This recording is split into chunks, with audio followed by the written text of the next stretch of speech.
الرحيم وبه نستعين وصلى الله وسلم على نبينا محمد وعلى آله وصحبه أجمعين أما بعد أعوذ بالله من الشيطان الرجيم بسم الله الرحمن الرحيم واعتصموا بحبل الله جميعا ولا تفرقوا واذكروا نعمة الله عليكم إذ كنتم أعداء فألف بين قلوبكم فأصبحتم بنعمته إخوانا۔ اللہ رب العالمین کی تعریف و توصیف اور نبی علیہ الصلوۃ والسلام کے اوپر درود و سلام کے بعد اللہ کے فضل اور اس کے احسان سے صحیح سلامت ہم نے چوتھی تراویح مکمل کی۔ اللہ تعالی ہماری طرف سے، ہم سب لوگوں کی طرف سے اس قیام کو، اس تراویح کو، ہر قسم کی عبادات کو قبول فرمائے، اللہم آمین۔ محترم حضرات، بھائیوں، بہنوں اور دیگر حاضرین، ایک آیت آپ کے سامنے پڑھی گئی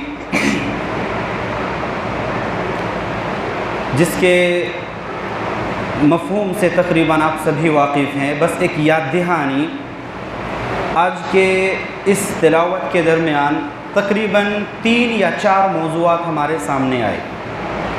ان میں سے ایک اہم جو معاشرے کے لیے ضروری ہوتا ہے، کل کچھ باتیں ہوئی تھی، ایک دوسرے کو کوآپریٹ کرنا، ایک دوسرے کو سمجھنا، اور اس کا بند کر دیجیے، اس کی بنیاد کتاب و سنت ہونی چاہیے۔ اس کی بنیاد جو بھی آپس کے معاملات ہیں، اسے حل کرنے کے لیے اختلافات ممکن ہیں، ہر ایک انسان کی سوچ الگ الگ ہو سکتی ہے، لیکن اختلافات کو باقی رکھنا یہ غلط ہوتا ہے۔ اختلافات ہوں گے، 4 دماغ ہیں، 4 قسم کے سوچ آئیں گے، لیکن ان سب کو حل کتاب و سنت کے ذریعے سے کیا جا سکتا ہے۔ تو اختلافات کو باقی رکھنا یہ غلط ہوتا ہے۔ اختلاف خود ہوں یہ اتنی بڑی چیز نہیں ہے۔ اللہ رب العالمین نے فرمایا وَاعْتَصِمُوا بِحَبْلِ اللَّهِ جَمِيعًا، مضبوطی کے ساتھ اللہ کی یہ رسی جو کتاب و سنت پر مشتمل ہے، اس کو مضبوطی کے ساتھ تھامے رہیں۔ اور اللہ تعالیٰ نے ایک احسان یاد دلایا، وَاذْكُرُوا نِعْمَةَ اللَّهِ عَلَيْكُمْ اذ کنتم اعداء، لوگوں وہ وقت یاد کرو جب آپس میں ایک دوسرے کے آپ لوگ دشمن تھے، ایک دوسرے کو دیکھنا پسند نہیں کرتے تھے، ایک دوسرے سے جب ملتے تو چہرہ پھیر لیتے تھے، یا کہیں یہ ہمیں گمراہ نہ کر دے۔ آپ خود اپنی حالت دیکھیے، اللہ تعالیٰ اہل مکہ سے خطاب کر رہا، صحابہ کرام سے، لیکن آیتیں آج بھی ہمارے لیے۔ اللہ تعالیٰ نے جو الفت، جو محبت دلوں کے اندر ڈالی، اللہ تعالیٰ نے کہا کہ وہی ہے جو تمہارے دلوں کو ایک رسی کے ساتھ باندھ کر کے رکھا، ورنہ اس دنیا کے اندر کسی کے اندر یہ طاقت نہیں ہے۔ نبی علیہ الصلوۃ والسلام سے کہا گیا لو انفقت ما فی الارض جمیعا، کہ اس روئے زمین کے اوپر جتنی بھی چیزیں ہیں اگر سب خرچ کر دیتے، ما الفت بین قلوبہم، پھر بھی آپ لوگوں کے دلوں کو جوڑ نہیں سکتے تھے۔ یہ اللہ کی مہربانی تھی کہ اس نے آپ سب جب الگ الگ تھے اس نے اکٹھا کیا، اور اس کے بعد آنے کے بعد آپ اگر اختلافات کرتے ہیں تو واقعی یہ بدنصیبی ہوگی۔ اس کے لیے اختلافات کبھی بھی پسندیدہ نہیں ہے۔ نبی علیہ الصلوۃ والسلام نے ان اختلافات کو کہا انہا ہی الحالقہ۔ اسطورہ دیکھے ہیں، جو لوگ چلاتے ہوں گے جانتے ہوں گے، تو یہ جو سر کے بال استعمال کرتے ہیں کاٹنے کے لیے یا چھیلنے کے لیے، اسے حالقہ کہا گیا اختلافات۔ یہ جس کے ہاتھ میں ہے اس کو بھی نہیں بخشتی ہے۔ آپ شروع کر رہے ہیں اختلافات، آپ کو بھی نہیں بخشے گی، اس کی سزا یا اس کا وبال آپ پر بھی آئے گا۔ بڑی خطرناک چیز ہے۔ اسی لیے اللہ تعالیٰ نے کہا کہ اسے قرآن اور سنت کی روشنی میں اس کو مضبوطی کے ساتھ تھامے رہیں، اور ہمیشہ یاد رکھیں کہ اللہ نے ہمیں بکھرنے سے بچایا ہے، اور اس نعمت کو ہمیشہ یاد رکھیں۔ کبھی اگر اس طرح کی چیزیں ہوں، اختلافات، فوراً اسے حل کرنے کی کوشش کریں، اور اس کا بس ایک ہی راستہ ہے، یہ کتاب و سنت۔ جب آپ من مرضیوں کتاب اپنے من کے مطابق جب آپ داخل ہوں گے، خواہ وہ قرآن و سنت سمجھنے میں ہو، سمجھانے میں ہو، جب اس کے اندر اپنی مرضی داخل کریں گے، یہ آپ پر غالب آ جائے گا۔ لن یشاد الدین الا غلبہ، کہ جب آپ دین کو اپنے حساب سے موڑیں گے، دین آپ پر غالب آئے گا۔ سیدھا سادہ دین ہے، بالکل اس کی ایک اس کا ایک نمونہ، اس کی پہچان ہے کہ دین بہت آسان ہے۔ ایک انسان کیا نہیں سمجھ سکتا؟ اللہ ایک ہے، اس کی عبادت کرنی چاہیے، کیسے کرنی چاہیے، ساری چیزیں آپ کے سامنے۔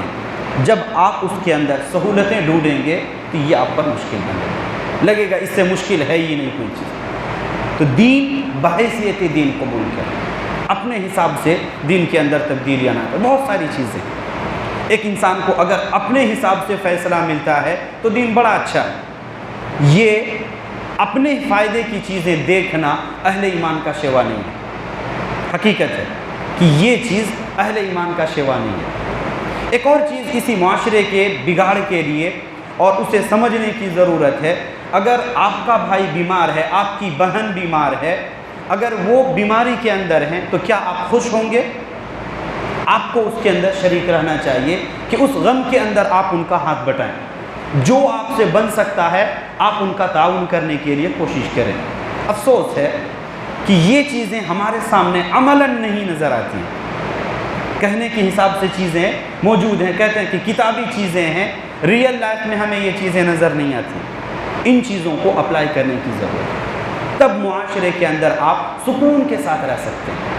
ان تمسسکم حسنۃ تسؤہم، منافقوں کے بارے میں کہا گیا، اہل ایمان کے بارے میں نہیں۔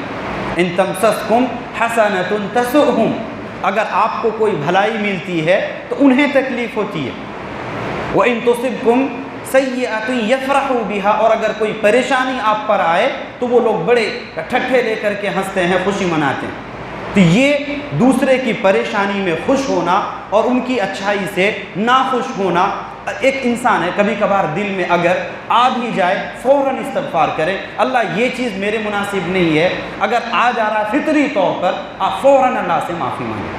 تو یہ اہل ایمان کا شیوا نہیں ہے کہ دوسرے کی بھلائی، جو آپ کا بھائی ہے، آپ کی بہن ہے، بچی ہے، اس پر اگر کوئی خوشی آتی ہے تو آپ کو خوش ہونا چاہیے، نہ کہ آپ کو تکلیف محسوس کرنا چاہیے۔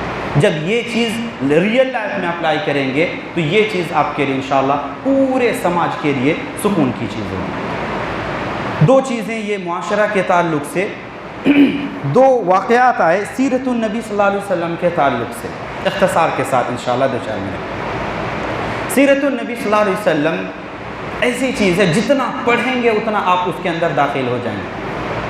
ہم میں سے کتنے لوگوں نے پڑھا ہے یا سنا ہے؟ 2-4 لوگ ہوں گے ماشاءاللہ، الحمدللہ۔ چلے کم سے کم کچھ لوگ تو ہیں۔ سیرت النبی، وہ نبی جس نے آپ کے لیے، ابھی انشاءاللہ بات کریں گے، کیا کیا قربانی دی ہے، تب آپ دین اسلام کی نعمت سے سرفراز ہوئے۔ اور ان کا نام جب آتا ہے تو ہم سے ایک زبان سے درود و سلام بھی نہیں نکلتا ہے، بڑی بدقسمتی ہے، صلی اللہ علیہ وسلم۔ دو واقعات، غزوہ بدر، اسلام کی پہلی لڑائی۔ اللہ تعالیٰ نے فرمایا وَلَقَدْ نَصَرَكُمُ اللَّهُ بِبَدْرٍ وَأَنْتُمْ أَذِلَّةٌ، بڑے گنے چنے افراد تھے آپ لوگ، لیکن اللہ تعالیٰ نے بدر کے دن آپ کی مدد کی۔ وَاتَّقُوا اللَّهَ لَعَلَّكُمْ تَشْكُرُونَ، اللہ سے ڈریے اور اللہ کا شکریہ ادا کریے کہ اللہ تعالیٰ نے اس موقع پر آپ کی مدد کی۔ شروع میں لڑائی کے لیے تعلق سے ایک جہاد کا جب حکم آیا تب رول الگ الگ تھے۔ ایک آدمی 20 آدمی سے لڑیں گے۔ سورہ اعراف کے آخری آیتیں پڑھیں، اس کے اندر آپ کو ملے گا کہ ایک آدمی پر 20 آدمیوں کے ساتھ لڑنا تھا۔ پھر تھوڑا سا تخفیف کیا گیا اور اس کے بعد کیا گیا کہ ایک آدمی 10 لوگوں سے لڑیں گے، یا اس کے بعد پھر آیا کہ ایک آدمی 2 لوگوں سے لڑیں گے۔ وَإِن مِّنكُم مِّئَةٌ صَابِرَةٌ يَغْلِبُ مِئَتَيْنِ، 100-200 سے لڑیں گے، 1000-2000 سے، لیکن پہلے تھا 20-1000 سے لڑیں گے۔ لیکن یہ اللہ تعالیٰ کی رحمت کہ جیسے جیسے لوگوں کی حالتیں اسلام کے تعلق سے ہوتی گئیں، اللہ تعالیٰ نے لوگوں پر تخفیف کیا۔ المہم غزوہ بدر کس سال پیش آیا تھا؟ شاید 10 ہجری میں نہیں،